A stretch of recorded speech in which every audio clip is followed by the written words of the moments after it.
All right, everyone, welcome back. This is this week's NASCAR Fantasy Podcast coming to you live from Okinawa, Michigan, here at Portage Lake. Actually, on vacation with the family right now, so we're a little different setting this weekend. Had some time to get my fantasy podcast. Obviously, you got to do it. We are going into Kentucky this weekend after a strong run at Indianapolis this past weekend. But we got Kentucky this weekend, and it's looking pretty strong. We're just going to jump right into fantasy. Obviously, there's new schedules changes that came out. It's a little rainy right here, so sorry if I'm wiping my face a little bit. But there's a lot of new schedule updates. They released the rest of the 2020 schedule. That includes a doubleheader at Michigan. The first time there's ever a doubleheader at Michigan, which is going to be pretty exciting to watch. Daytona's issuing a road course, so that's going to be fun to watch. And Daytona's also running the playoff race, so that's going to be a good race to watch, and it's obviously going to be a great playoff setting race, obviously, because a lot of no-name drivers or a lot of up-and-coming drivers win that race, so it's cool to watch that. But coming to Kentucky, I wanted to keep my picks simple. Obviously, Kentucky's a Kyle Busch track. Kyle Busch has won here twice in the 10 years that we've been coming to Kentucky now. Keselowski's the other driver that's been really dominant at Kentucky. He has 3 wins at the track since coming here since 2010. So obviously Kyle Busch was my number one guy. I think I put him down for my winner this week here at Kentucky. He's this driver that's been performing the grid every weekend, but he's still searching for his first win of 2020. I'm going with the 2019 champ Kyle Busch as my winner, and I'm also putting him in as my pick for my fantasy this weekend. I also put in Keselowski. Keselowski is also the one I want to keep in mind. Keselowski obviously has 3 wins here in the Cup Series.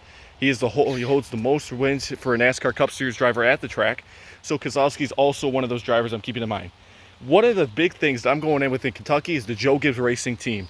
Joe Gibbs Racing is outstanding at this track. Toyota Performance, standing on release, starting to get a little rain. Toyota Performance is just crazy good right now. TRD, Joe Gibbs Racing, Denny Hamlin's on fire, 4 wins on the season. Martin Truex Jr., obviously the win at Martinsville, but I feel like he's going to produce some good points this weekend. I put him in my lineup. Denny Hamlin and Kevin Harvick, obviously they've been running really well. Kevin Harvick's fast. Then so is Denny Hamlin. They both have 4 wins on the season, but I'm going to keep them in my lineup just because we have a lot of tracks coming up that we know that they're going to be really good at.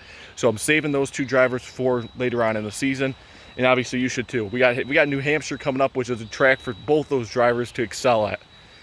But also I'm putting in Eric Jones. Eric Jones is a driver that is part of that Joe Gibbs Racing squad that I think can really put some points out this weekend. He's been very strong at these tracks as well.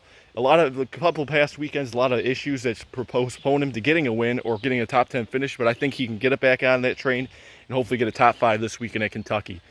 Another driver I want to put in my lineup this weekend was Alex Bowman.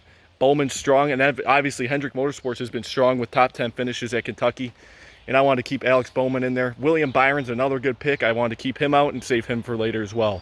Kurt Busch was last year's winner, the 2019 Quaker State 400 winner. He's in my garage. I wanted to keep them just because, I want to use my Toyota Racing drivers right now use them up, but I want to keep Kurt Busch in there in case we need to go home like he did last weekend and that last restart and pull it home.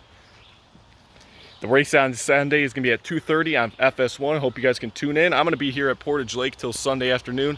I'll be home hopefully I'm going to be able to watch a little bit of the race or listen to it on my ride home. But I will post the video on Sunday for the post-race review. All right, guys, see you then.